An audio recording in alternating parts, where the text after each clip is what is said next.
Tenang di tengah kebisingan digital monolog formal. 3.500 karakter ada masa ketika kesunyian adalah sesuatu yang mudah ditemukan. Namun hari ini, kebisingan bukan lagi hanya suara di luar diri. Ia telah masuk ke dalam ruang pribadi paling kecil yang kita miliki, pikiran kita sendiri. Notifikasi, pesan masuk, berita baru, opini baru, dan jutaan suara yang tidak pernah berhenti berbicara. Dunia digital menciptakan ilusi bahwa kita harus selalu hadir, selalu menanggapi, selalu mengetahui, dan tanpa sadar, kita kehilangan kemampuan dasar yang dulu begitu alami. Kemampuan untuk diam dalam diam. Sebenarnya terdapat ruang untuk kembali pulang ke diri sendiri. Tetapi modernitas memaksa kita seolah tidak boleh berhenti. Kita dipaksa untuk merasa bahwa ketenangan adalah kemewahan, padahal ia sebenarnya kebutuhan. Kebisingan digital bukan hanya soal suara. Ia adalah tekanan psikologis ketika kita merasa harus mengikuti ritme yang bukan ritme tubuh kita, bukan ritme batin kita. Kita bergerak, bukan karena ingin, tapi karena takut tertinggal. Stoikisme mengajarkan sesuatu yang sederhana, namun sulit dipraktikkan. Ketenangan lahir dari kesadaran, bukan dari penghindaran. Tenang bukan berarti mematikan ponsel dan menjauh dari dunia. Tenang berarti memulihkan otonomi batin, menyadari kapan kita memilih untuk hadir, dan kapan kita memilih untuk kembali pada inti diri. Dalam ajaran para Stoa, penguasaan diri selalu dimulai dari pemahaman akan gerak batin sendiri. Dan di tengah kebisingan digital, pemahaman ini menjadi semakin penting. Kita perlu mengakui bahwa tidak semua hal yang datang ke layar harus diberi perhatian. Tidak semua yang berbunyi harus dijawab. Tidak semua berita harus diketahui. Saat itu juga, kita harus kembali pada prinsip dasar. Perhatian adalah bentuk energi. Dan energi tidak seharusnya diberikan pada hal-hal yang tidak membawa nilai bagi batin. Ada kebijaksanaan dalam menunda respons, dalam memilih untuk tidak selalu berada di garis depan informasi. Dalam dunia yang menuntut kecepatan, ketenangan adalah bentuk perlawanan yang lembut, namun kuat. Dengan melambat, kita dapat melihat apa yang sebelumnya kabur. Ketika kita berhenti sejenak, kita dapat merasakan napas masuk dan keluar, menyadari keberadaan diri tanpa gangguan. Stoikisme mengajak kita untuk kembali mengenali batas diri, bahwa kita punya hak untuk tidak selalu terhubung, hak untuk memilih kedalaman daripada kecepatan, hak untuk merawat jernihnya pikiran. Kebisingan digital menciptakan tekanan yang seringkali tidak kita sadari. Kita merasa bersalah ketika tidak merespons cepat. Kita merasa tertinggal ketika tidak mengikuti tren terbaru. Kita merasa kehilangan ketika tidak melihat setiap pembaruan. Padahal, kehilangan yang sebenarnya bukan itu. Kehilangan yang sesungguhnya adalah ketika kita tak lagi mengenali apa yang kita rasakan. Ketika pikiran kita bergerak terlalu cepat untuk kita ikuti. Ketika kita hidup bukan sebagai diri sendiri, tapi sebagai refleks dari arus informasi yang tidak pernah berhenti.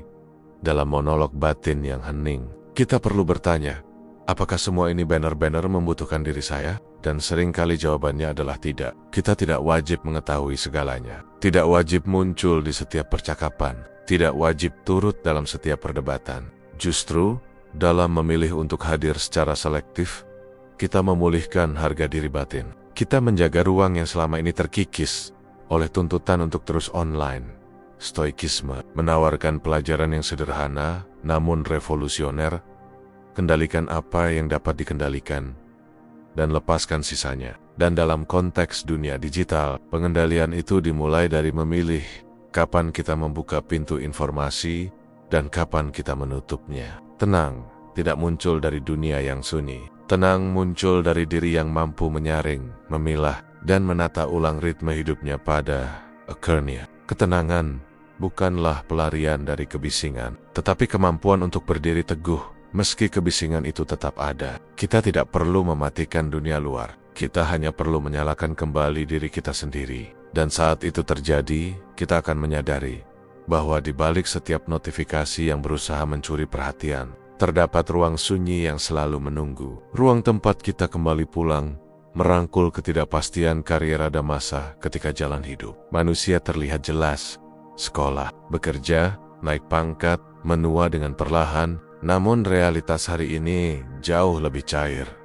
jauh lebih tak terduga. Karier tidak lagi sekadar jalur lurus. Ia berubah menjadi labirin dengan percabangan yang tak pernah bisa kita lihat dari awal. Kesempatan bisa datang tanpa peringatan dan hilang tanpa alasan. Pekerjaan yang stabil kemarin bisa goyah hari ini. Dan dalam pusaran itu, kita seringkali terjebak dalam kecemasan yang sulit dijelaskan, ketakutan bahwa kita tidak cukup, tidak siap, tidak secepat dunia yang bergerak. Ketidakpastian karier menjadi salah satu sumber tekanan terbesar di era modern. Kita tumbuh dalam budaya yang mengagungkan pencapaian, tetapi jarang mengajarkan bagaimana menghadapi kegagalan, keterlambatan, atau perubahan arah. Akibatnya, setiap kali kita merasa tersesat, kita menyalahkan diri sendiri, seolah-olah ketidakpastian adalah bukti ketidakmampuan. Padahal, ketidakpastian adalah bagian alami dari perjalanan hidup. Dan stoikisme mengingatkan bahwa yang perlu kita jaga bukan jalan itu sendiri, melainkan cara kita melangkah di atasnya. Stoikisme mengajarkan bahwa kita tidak mampu mengendalikan hasil, tetapi kita bisa mengendalikan dedikasi. Tidak mampu menjamin puncak, tetapi mampu memilih kualitas langkah. Di tengah dunia kerja yang bergerak cepat, pemahaman ini menjadi jangkar batin yang penting. Kita tidak hidup untuk memastikan hasil tertentu, kita hidup untuk memastikan bahwa kita hadir sepenuhnya dalam prosesnya. Ada martabat dalam bekerja dengan sepenuh hati, bukan karena ingin mengejar pengakuan, tetapi karena itu adalah cerminan nilai diri.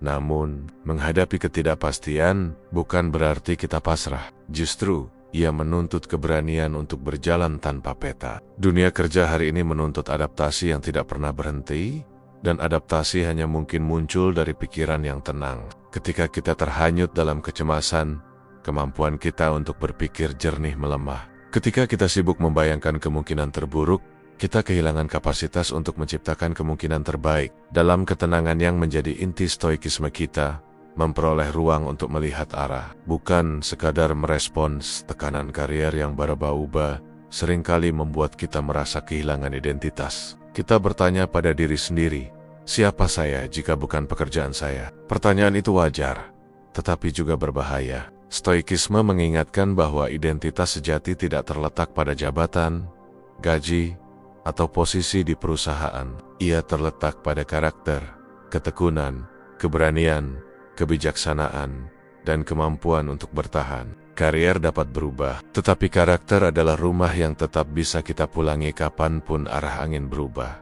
Dalam dunia modern, kita juga dihadapkan pada fenomena yang tidak pernah terjadi sebelumnya. Karier orang lain selalu terlihat lebih baik dari milik kita. Media sosial memperlihatkan pencapaian tanpa memperlihatkan perjuangan, memperlihatkan puncak tanpa memperlihatkan lereng yang harus didaki. Akibatnya, kita merasa tertinggal, meski sebenarnya kita hanya berada pada bab yang berbeda. Stoikisme menuntut kita untuk kembali ke dalam, menilai diri bukan berdasarkan apa yang dilihat orang lain, tetapi berdasarkan usaha yang kita berikan. Puncak setiap orang berbeda. Yang sama hanyalah kewajiban untuk terus berjalan. Ketidakpastian juga memberi ruang bagi kemungkinan, sesuatu yang sering kita lupakan. Jika hidup selalu pasti, kita tidak akan berubah. Jika karier selalu stabil, kita tidak akan berkembang. Ketidakpastian memaksa kita belajar, menyesuaikan diri, dan menyadari kapasitas yang sebelumnya tidak kita ketahui. Dalam konteks itu, ketidakpastian bukan musuh, ia adalah guru. Sebuah ruang kosong yang menunggu kita isi dengan pilihan berani. Tetapi keberanian itu lahir bukan dari keyakinan bahwa segala sesuatu akan berjalan baik. Keberanian yang sejati lahir dari kesadaran bahwa apapun yang terjadi, kita mampu menghadapinya. Stoikisme mengajarkan ketahanan batin ini. Ia tidak menjanjikan jalur karier yang mulus. Ia hanya mengajarkan sikap mental yang membuat kita tetap tegak, bahkan ketika jalan itu berubah arah. Kita mungkin tidak tahu apa yang akan terjadi esok hari, tetapi kita bisa memastikan bahwa hari ini kita berjalan dengan penuh kesadaran pada akurnia. Merangkul ketidakpastian karier bukan tentang menerima kekacauan, tetapi tentang menerima kenyataan bahwa hidup tidak bisa dihitung seperti rumus. Kita melangkah dengan niat, bekerja dengan dedikasi, dan membuka diri terhadap perubahan. Dan dalam setiap langkah itu, kita menemukan kedamaian, bukan karena semuanya pasti, tetapi karena kita tahu bagaimana mempercayai diri sendiri.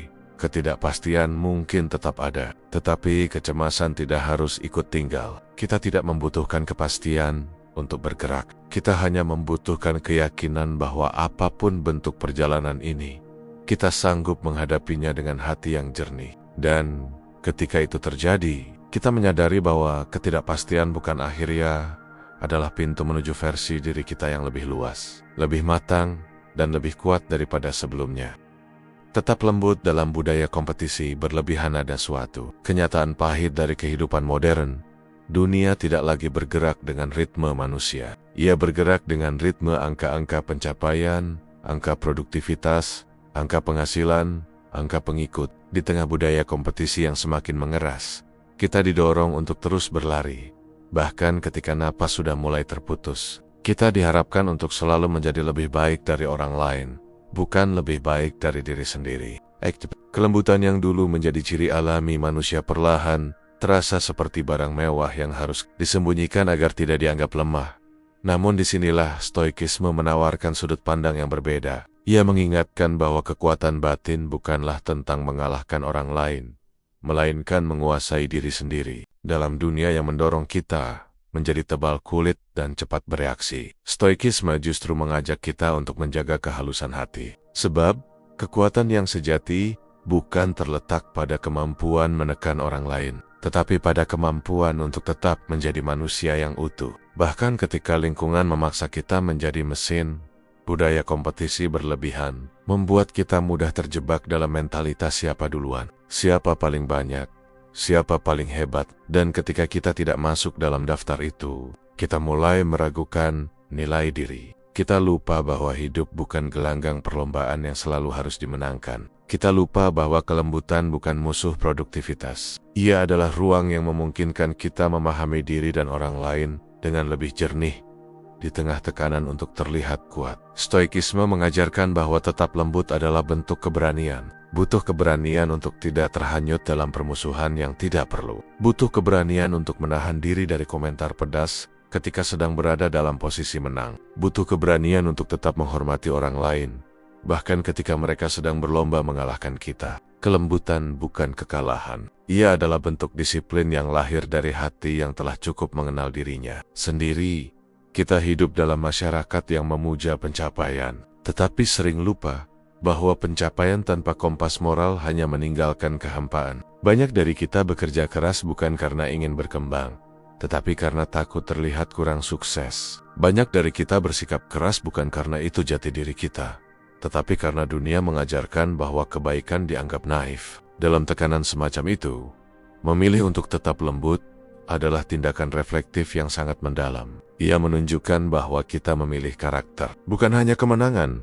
Stoikisme tidak mengajarkan kita untuk menghindari kompetisi. Ia mengajarkan kita untuk berkompetisi tanpa harus kehilangan hati. Kita boleh mengejar tujuan, kita boleh bekerja lebih keras dari siapapun, tetapi kita tidak perlu mengorbankan empati demi angka yang lebih tinggi. Kita boleh unggul, tetapi kita tidak harus menyakiti. Kita boleh menjadi kuat, tetapi kita tidak harus menjadi dingin. Dunia mungkin akan terus memacu, tetapi hati yang terlatih akan tetap berjalan dalam ritme yang tidak ditentukan oleh orang lain.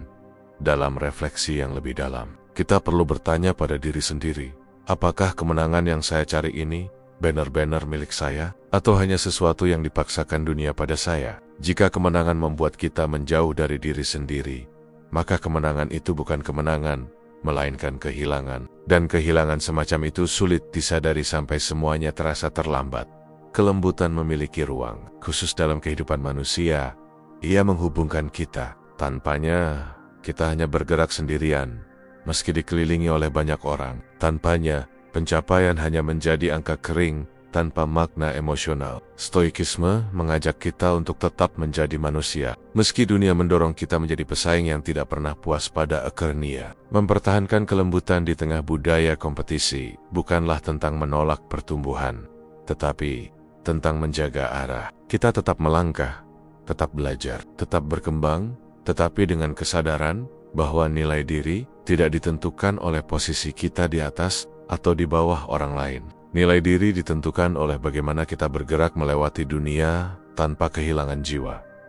Dan ketika kita mampu melakukannya, kita menyadari bahwa lembut bukan lawan dari kuat. Lembut adalah bentuk kekuatan yang tidak gaduh, tidak agresif, tetapi sangat solid. Ia adalah kekuatan yang memberi ruang untuk memahami, memaafkan, dan tetap menjadi manusia, meski dunia menuntut sebaliknya. Dalam budaya kompetisi berlebihan, kelembutan adalah revolusi yang sunyi, dan revolusi yang paling berharga adalah yang dimulai dari dalam diri. Menerima siklus pertemanan di era serba cepat ada sesuatu yang berubah dalam cara manusia menjalin hubungan di era modern. Pertemanan tidak lagi tumbuh perlahan seperti dulu, ketika percakapan panjang dan pertemuan rutin menjadi fondasinya. Kini hubungan tumbuh secepat notifikasi, seintens pesan yang dibalas, dan sehangat perhatian yang diberikan pada momen tertentu. Tetapi, sama cepatnya hubungan tumbuh, sama cepat pula ia memudar. Dan dalam perubahan itu, banyak dari kita diam-diam merasa kehilangan sesuatu, meski kita tidak selalu mampu menyebutkan apa yang hilang.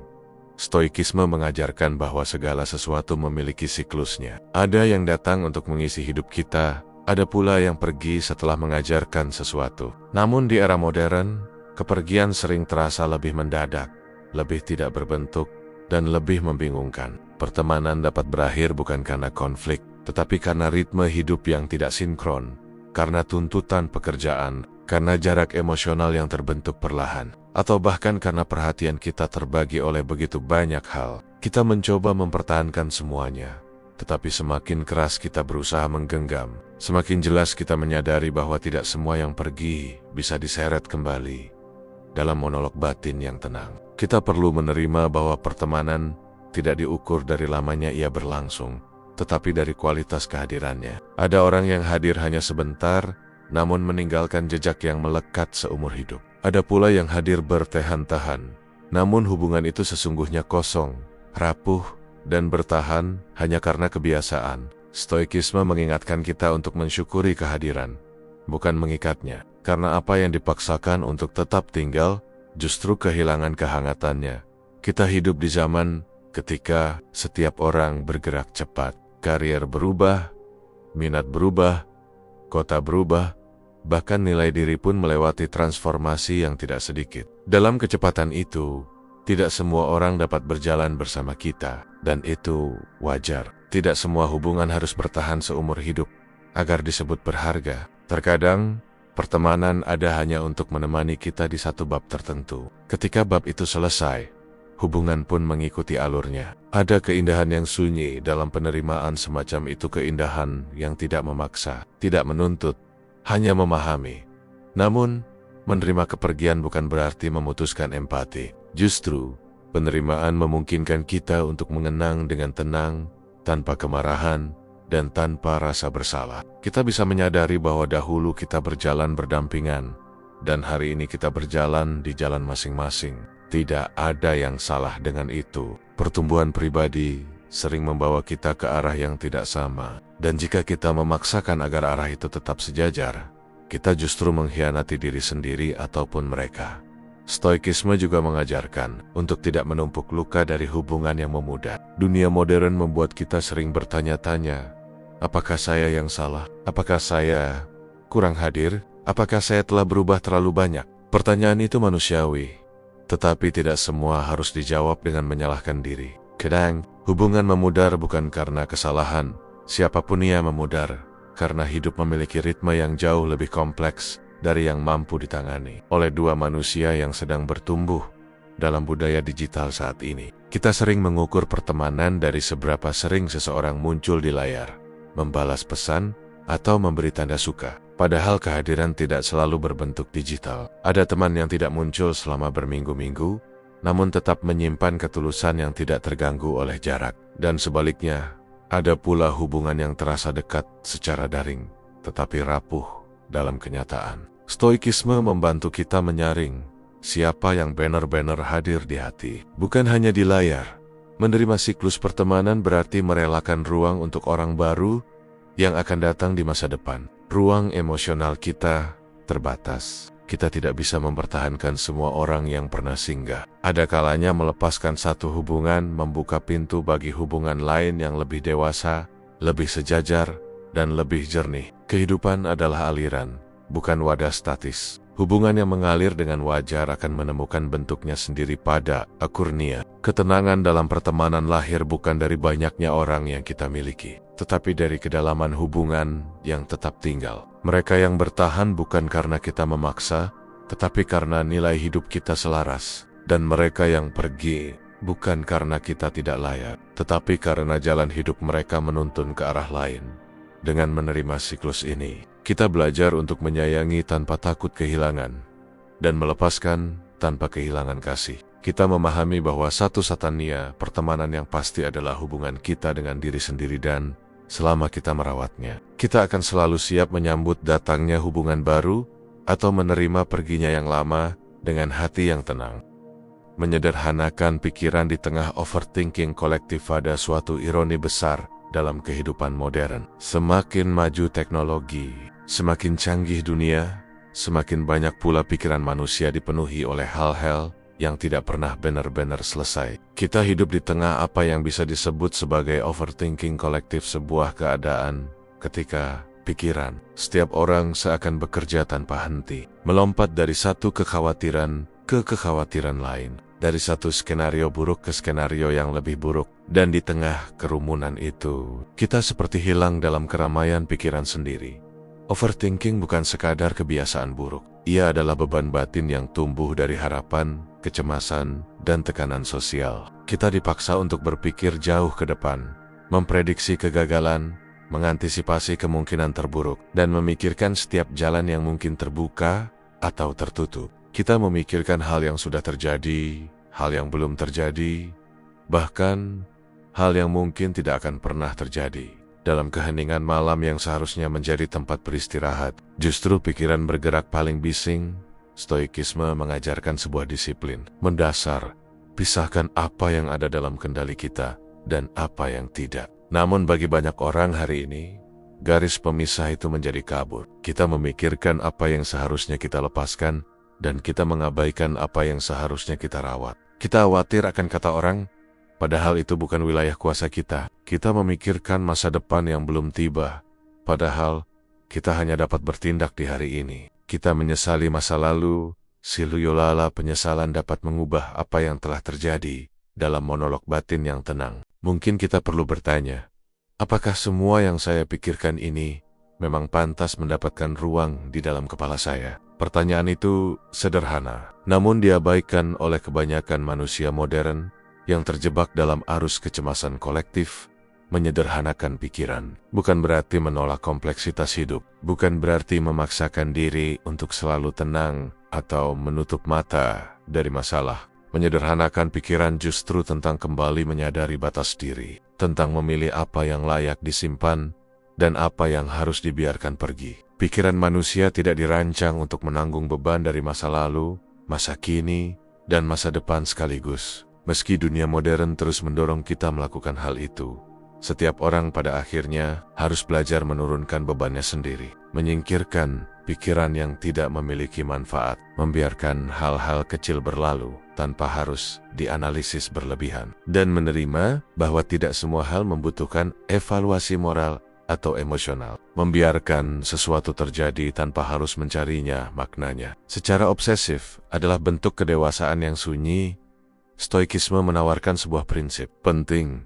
Ketenangan adalah buah dari pikiran yang tertata, dan pikiran tidak akan tertata selama kita memelihara kekhawatiran sebagai tamu. Tetap, dunia luar mungkin bising, tetapi kebisingan terbesar seringkali datang dari dalam diri. Dari suara-suara kecil yang mempertanyakan segala sesuatu tanpa memberi ruang bagi keheningan. Overthinking juga sering lahir dari perbandingan. Kita membandingkan jalan hidup kita dengan jalan hidup orang lain yang terlihat lebih jelas, lebih mulus, lebih terarah. Kita lupa bahwa setiap orang memiliki waktu yang berbeda, dan setiap perjalanan tidak dapat disamakan. Perbandingan adalah api kecil yang, ketika dibiarkan, berubah menjadi bara yang membakar ketenangan. Menyederhanakan pikiran berarti juga menyederhanakan standar. Berhenti menuntut diri untuk bergerak secepat orang lain. Berhenti mengejar validasi yang tidak pernah selesai. Dalam refleksi yang lebih dalam, kita menemukan bahwa sebagian besar Yang membuat kita cemas sebenarnya bukan kenyataan, melainkan bayangan dari kemungkinan yang sangat jarang terjadi. Pikiran kita sering memperbesar bahaya dan memperkecil kemampuan diri. Kita menganggap skenario terburuk sebagai kenyataan yang sedang menunggu. Padahal, dalam banyak kasus, apa yang kita takutkan hanyalah konstruk pikiran yang tidak pernah terjadi. Menyederhanakan pikiran adalah latihan harian. Ia bukan keputusan sekali, jadi ia membutuhkan disiplin untuk kembali menarik diri dari pusaran yang tidak perlu. Mari duduk sejenak, menarik napas, dan kembali pada inti. Apa yang bisa saya lakukan hari ini? Jika jawabannya jelas, lakukanlah tanpa menambahkan lapisan kekhawatiran. Jika jawabannya tidak jelas, diamlah dan biarkan waktu memberi petunjuk pada akhirnya. Ketenangan bukan sesuatu yang diberikan oleh dunia luar, tetapi sesuatu yang dibangun dari dalam. Pikiran yang sederhana bukan pikiran yang dangkal, tetapi pikiran yang telah melalui banyak kekacauan dan memilih untuk berdamai dengan dirinya sendiri. Dan ketika kita sampai pada titik itu, kita akan menyadari bahwa sebagian besar dari apa yang membebani pikiran selama ini hanyalah kabut kita yang memberi bentuk padanya. Dengan melepaskan kabut itu, langkah kita menjadi lebih ringan, pikiran lebih jernih, dan hidup terasa lebih lapang. Tidak karena masalah hilang, tetapi karena kita akhirnya belajar untuk berhenti menciptakan masalah baru di dalam kepala, menerima bahwa beberapa hal memang harus dilepaskan, bukan diperjuangkan. Dalam perjalanan hidup, ada kalanya kita berhadapan dengan kenyataan yang tidak sesuai dengan keinginan kita. Kita memohon agar sebuah situasi berubah.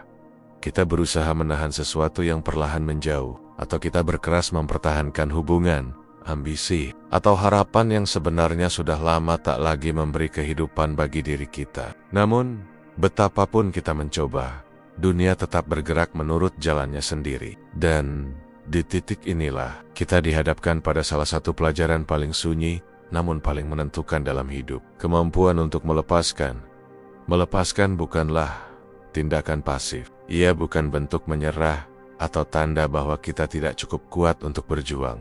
Justru sebaliknya, melepas sesuatu yang kita inginkan. Sesuatu yang pernah begitu penting, membutuhkan keberanian emosional yang tidak dimiliki semua orang. Karena yang kita lepaskan bukan sekadar objek atau peristiwa. Yang kita lepaskan seringkali adalah bagian dari diri kita. Sebuah cerita yang tidak jadi berlanjut, sebuah harapan yang tidak pernah berubah menjadi kenyataan, atau sebuah bayangan masa depan yang tidak pernah tiba. Di dalam proses itu, kita perlu bertanya kepada diri sendiri, apakah sesuatu yang kita perjuangkan itu benar-benar milik kita? Ataukah kita hanya mempertahankannya karena takut menghadapi kehampaan setelah kehilangannya? Banyak orang bertahan bukan karena cinta atau nilai yang nyata, melainkan karena ketakutan terhadap kemungkinan yang belum pernah ia lihat. Dan ketakutan seperti itu seringkali mampu membelenggu seseorang lebih kuat daripada rantai apapun.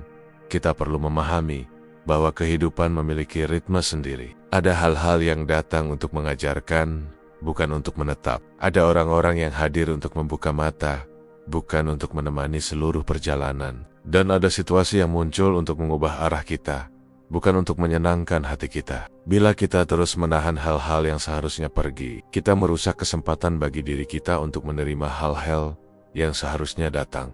Melepaskan berarti kita menerima keterbatasan manusiawi kita. Kita menerima bahwa kita tidak mengendalikan apapun selain tindakan, sikap, dan keputusan kita sendiri. Apa yang ada di luar, itu pilihan orang lain, akhir sebuah hubungan, hasil dari sebuah usaha, atau perjalanan waktu adalah wilayah yang tidak pernah sepenuhnya berada dalam genggaman kita. Dan dalam menerima keterbatasan itu, kita menemukan kekuatan yang lebih tenang.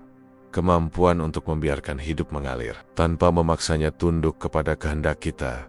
Ada keindahan tertentu dalam melepaskan. Ia membuka ruang dalam diri kita. Ruang yang dulu dipenuhi kekhawatiran, kini menjadi lapang untuk hal-hal baru. Ruang yang sebelumnya sesak oleh penolakan, kini dapat menampung penerimaan. Tanpa pelepasan, tidak ada pertumbuhan. Tanpa kehilangan, tidak ada transformasi. Dan tanpa keberanian untuk melepaskan, tidak ada kedewasaan yang sesungguhnya. Pada akhirnya, melepaskan bukan tentang apa yang hilang dari hidup kita. Ini tentang apa yang akhirnya dapat kita lihat dengan lebih jernih setelah ruang itu tercipta. kita menjadi lebih mampu memahami diri sendiri, lebih peka terhadap kebutuhan batin, dan lebih siap menerima realitas apa adanya. Kita berhenti memaksa dunia, dan mulai memahami bahwa dunia tidak pernah menentang kita. Ia hanya bergerak menurut ritmenya. Melepaskan bukan akhir bagi seseorang yang mampu melihat dengan kebijaksanaan. Ia adalah awal dari sesuatu yang lebih sesuai dengan jiwa. Dan seringkali, setelah kita menutup pintu yang tidak lagi layak dipertahankan, barulah kita sadar bahwa tangan kita akhirnya bebas untuk membuka pintu yang benar-benar membawa kita pulang. Belajar membedakan antara reaksi spontan dan respons yang bijaksana. Dalam perjalanan batin setiap manusia, terdapat satu pertempuran yang paling sering terjadi, pertempuran antara apa yang kita rasakan pada detik pertama dan apa yang seharusnya kita lakukan setelahnya. Reaksi spontan sering muncul dengan cepat, seperti kilatan petir yang tak memberi kita waktu untuk merenung. Ia adalah hasil dari insting lama luka masa lalu, emosi yang belum terselesaikan, dan dorongan-dorongan primitif yang bekerja jauh sebelum pikiran jernih sempat mengambil peran. Namun, respons yang bijaksana adalah sesuatu yang sama sekali berbeda. Ia tidak muncul dari kekacauan internal, melainkan dari kesadaran bahwa setiap tindakan kita adalah pilihan, bukan sekadar hasil dari benturan emosi. Untuk memahami perbedaannya, kita harus mengakui bahwa manusia bukan sekadar makhluk yang merespons rangsangan dunia secara otomatis. Kita memiliki kapasitas untuk berhenti sejenak untuk memberi jarak antara apa yang kita rasakan dan apa yang akan kita putuskan. Jarak itulah yang menjadi ruang bagi kebijaksanaan. Namun, ruang itu tidak lahir dengan sendirinya. Ia harus dilatih, diperluas, dan dijaga agar tidak hilang oleh ketergesaan atau tekanan. Seringkali, reaksi spontan justru menjadi sumber penyesalan. Kata-kata yang diucapkan terlalu cepat, keputusan yang dibuat dalam kemarahan, tindakan yang diambil dalam ketakutan, semua itu mungkin melegakan dalam hitungan detik, namun meninggalkan bayangan panjang yang sulit dihapus. Disinilah kita menyadari bahwa apa yang meledak spontan dari dalam diri tidak selalu mencerminkan siapa kita sebenarnya. Ia hanyalah gelombang sementara yang terasa kuat, tetapi bukan identitas yang stabil. Sebaliknya, respons bijaksana lahir dari kesadaran penuh. Ia bukan tentang menahan diri secara berlebihan atau mematikan emosi, melainkan tentang memilih tindakan yang sejalan dengan nilai, tujuan, dan integritas kita. Respon yang bijaksana adalah bukti bahwa kita tidak diperintah oleh badai emosi, melainkan memimpin diri kita sendiri melalui badai itu. Dan untuk mencapai titik tersebut, kita harus mampu mengenali ketika emosi sedang mendominasi diri kita. Kita perlu bertanya, ketika seseorang menyakiti kita, apakah kita segera membalas dengan nada yang sama? Atau kita memberi ruang untuk memahami, menilai, dan memutuskan langkah terbaik? Ketika dunia menekan dan menuntut jawaban segera, apakah kita membiarkan ketakutan menentukan arah kita? Atau kita mengambil jeda singkat untuk menimbang segala kemungkinan? Kebijaksanaan sering bukan terletak pada jawaban yang paling tepat, tetapi pada keberanian untuk tidak tergesa-gesa. Perlu juga disadari bahwa reaksi spontan bukan musuh yang harus ditumpas. Ia adalah bagian dari diri kita. Kita hanya tidak boleh menjadikannya penguasa. Emosi memiliki tempatnya. Mereka memberi warna, memberi penanda, dan memberi sinyal. Tetapi mereka tidak pernah dirancang untuk menjadi pengemudi utama dalam keputusan-keputusan yang menentukan hidup kita. Peran mereka adalah memberi peringatan, bukan memimpin arah.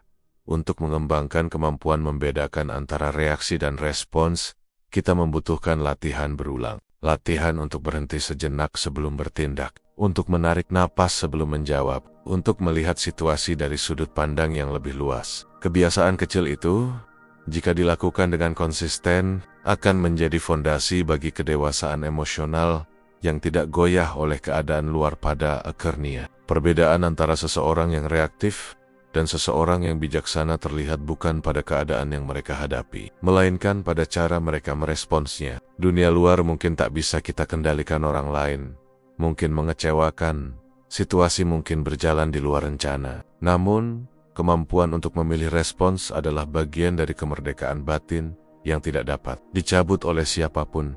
Dan ketika kita berhasil tidak lagi diperintah oleh reaksi spontan, kita akan menemukan bahwa hidup menjadi lebih tenang. Konflik mereda sebelum membesar, hubungan menjadi lebih sehat, pikiran menjadi lebih jernih. Kita mulai berjalan bukan karena didorong oleh emosi sesaat, tetapi karena diarahkan oleh kesadaran, nilai, dan tujuan yang lebih tinggi. Membedakan reaksi dan respons adalah seni memimpin diri sendiri, seni yang hanya dapat dikuasai oleh mereka yang bersedia melihat ke dalam, mengakui kelemahan, dan memilih untuk bertindak dengan kehormatan, bukan dengan impuls. Dan ketika kita berhasil melakukannya, kita tidak hanya menjadi lebih bijaksana, tetapi juga lebih manusia dalam pengertian yang paling utuh. Ketenangan sebagai bentuk keberanian, bukan pelarian. Ada satu kesalahpahaman yang begitu sering beredar dalam kehidupan modern kita, bahwa ketenangan adalah tanda kelemahan. Bahwa mereka yang tidak membalas, yang tidak meributkan, yang memilih diam ketika orang lain berteriak, adalah mereka yang tidak memiliki kekuatan untuk melawan. Namun, sesungguhnya, ketenangan bukanlah bentuk pelarian. Ia adalah salah satu bentuk keberanian tertinggi yang bisa dipilih manusia. Keberanian untuk tetap teguh saat dunia menuntut reaksi yang meledak-ledak dalam hidup yang serba cepat dan penuh tekanan. Kita diseret menuju pola pikir bahwa respons yang keras dan impulsif adalah bukti kekuatan. Media sosial memperkuat ilusi itu. Setiap komentar pedas, setiap perdebatan sengit, setiap luapan emosi seolah dihargai dengan perhatian, validasi, dan pengakuan. Kita didorong untuk merespon setiap provokasi, setiap ketidakadilan, setiap godaan untuk marah. Kita diajak untuk percaya bahwa orang yang paling keraslah yang menang. Namun, jika kita berhenti sejenak, mengambil jarak dari kebisingan itu, kita akan melihat bahwa ketenangan justru membutuhkan upaya batin yang jauh lebih besar. Untuk tetap tenang, bukan berarti kita tidak merasakan apa-apa. Justru sebaliknya, ketenangan adalah kemampuan untuk merasakan sepenuhnya, memahami sepenuhnya, namun tetap memilih tidak dikuasai oleh gejolak itu. Ia bukan ketidakpedulian, melainkan disiplin untuk tidak membiarkan dunia luar menentukan kualitas batin kita. Ketenangan adalah keberanian untuk tidak terseret pada standar emosional orang lain. Ketika seseorang mengangkat suara, kita memilih untuk tidak ikut meninggikan suara. Ketika opini liar berhamburan, kita memilih untuk tidak terburu-buru mengikuti arus. Ketika situasi menegangkan, kita memilih untuk menjadi pusat gravitasi yang stabil. Ini bukan pelarian dari konflik. Ini adalah cara untuk menghadapi konflik dengan kepala yang tetap jernih. Seseorang mungkin berkata bahwa diam adalah bentuk ketidakberdayaan. Tetapi diam yang lahir dari kesadaran adalah kekuatan yang memerlukan keberanian.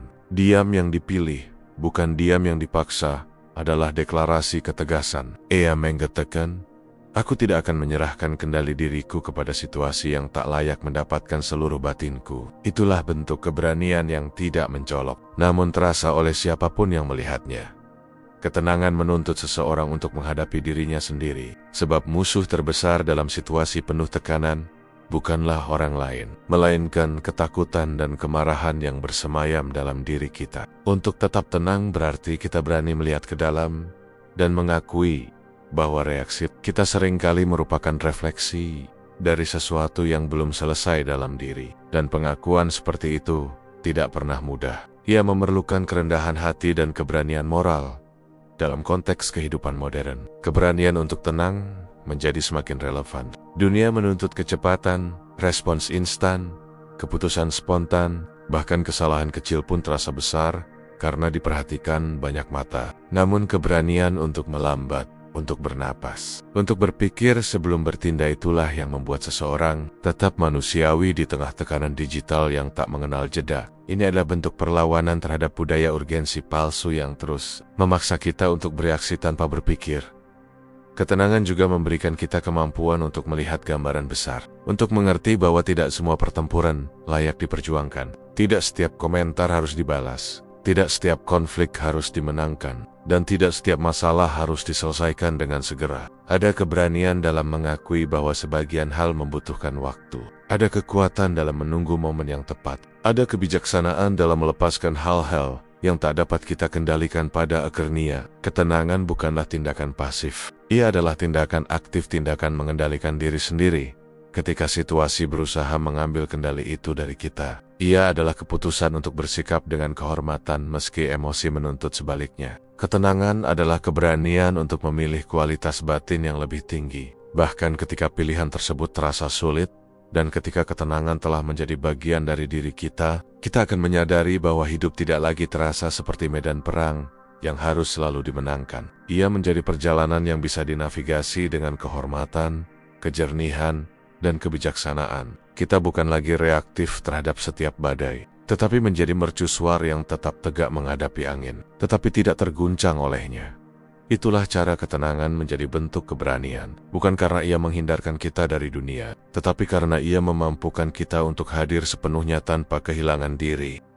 Menemukan kedamaian di tengah kompetisi tanpa akhir. Dunia modern telah berubah menjadi arena kompetisi yang tidak pernah benar-benar berhenti. Kita hidup dalam masyarakat yang mengukur nilai manusia bukan dari kedalaman karakternya, melainkan dari kecepatan ia berlari, seberapa tinggi ia mendaki, dan seberapa keras ia berusaha untuk tidak tertinggal. Hal ini menciptakan ilusi bahwa hidup adalah perlombaan konstan, di mana setiap jeda dianggap sebagai ancaman, setiap keterlambatan sebagai kegagalan.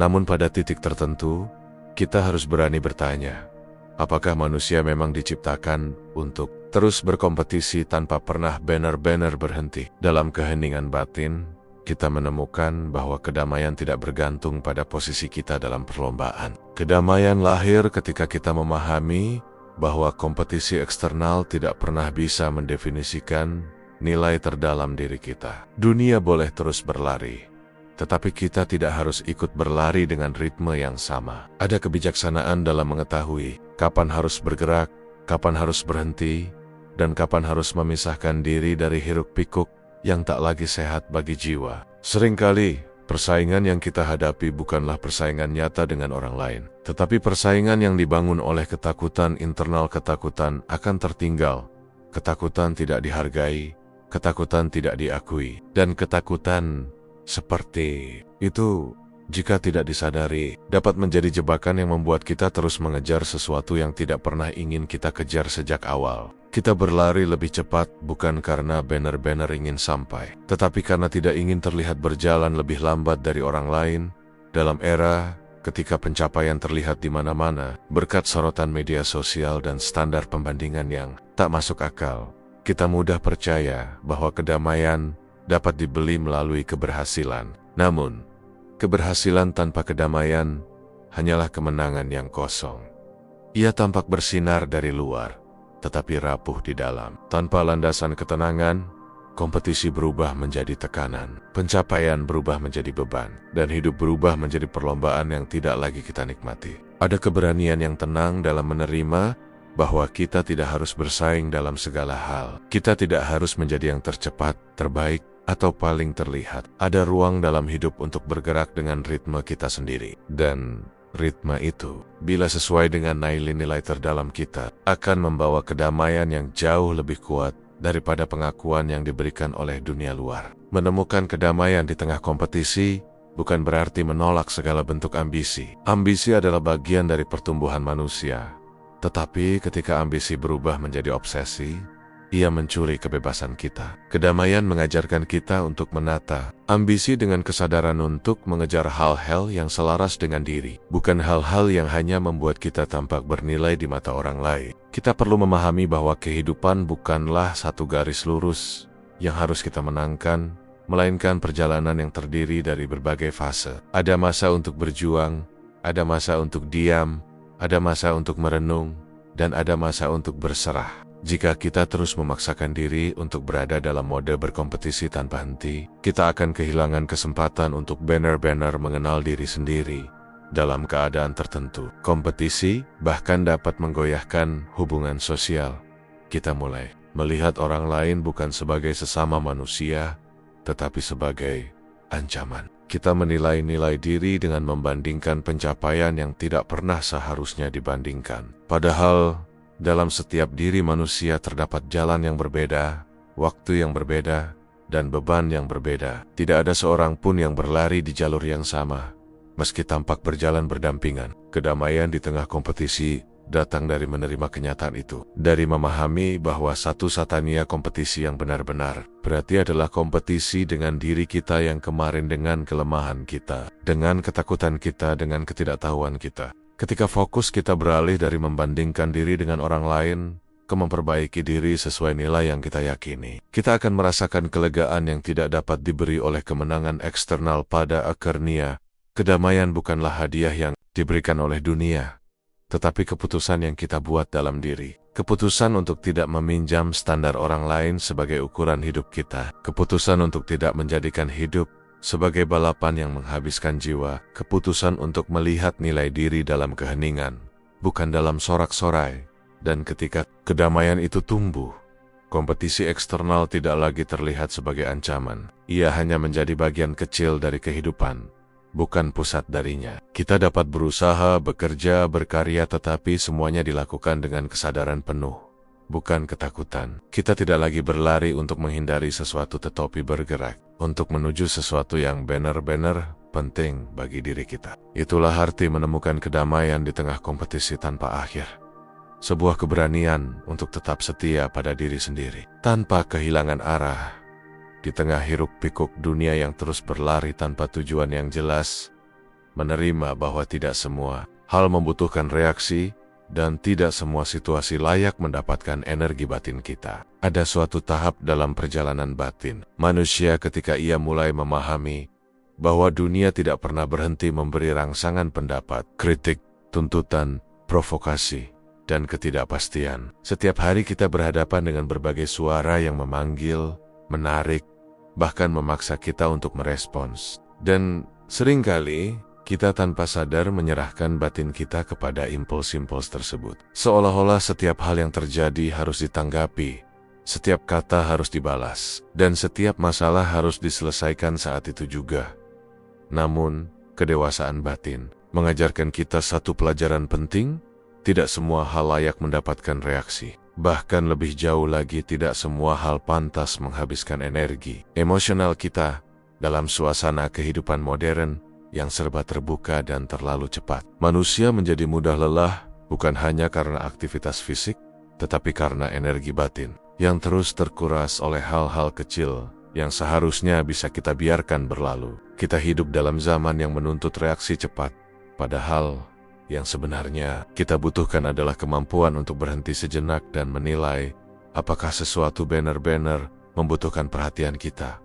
Seringkali kita menemukan diri kita terjebak dalam perdebatan yang tidak mengubah apapun. Kita membalas komentar yang tidak penting. Kita menanggapi provokasi kecil, seolah-olah itu ancaman besar. Kita marah pada hal-hal yang seharusnya hanya kita biarkan lewat seperti angin. Kita menghabiskan energi berharga untuk mempertahankan pendapat di ruang digital yang sebenarnya tidak akan pernah mencapai pemahaman yang mendalam. Dan pada akhirnya, kita merasa kosong dalam momen itu. Kita mulai menyadari bahwa reaksi yang berlebihan terhadap hal-hal kecil bukanlah tanda kekuatan, melainkan tanda bahwa kita belum mengelola diri sepenuhnya. Kebijaksanaan justru terletak pada kemampuan untuk memilih di mana kita menempatkan energi batin kita. Ketika kita mampu berkata, "Ini tidak layak ditanggapi," kita bukan sedang lari dari masalah. Kita sedang melindungi diri dari kekacauan yang tidak perlu.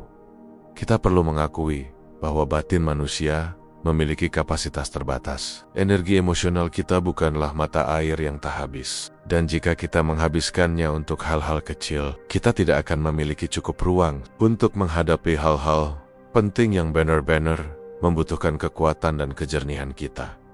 Ada keberanian dalam memilih diam. Ada kebijaksanaan dalam memilih tidak terlibat. Ada kekuatan dalam memutuskan untuk tidak memberi perhatian pada sesuatu yang tidak membawa nilai bagi kesejahteraan batin.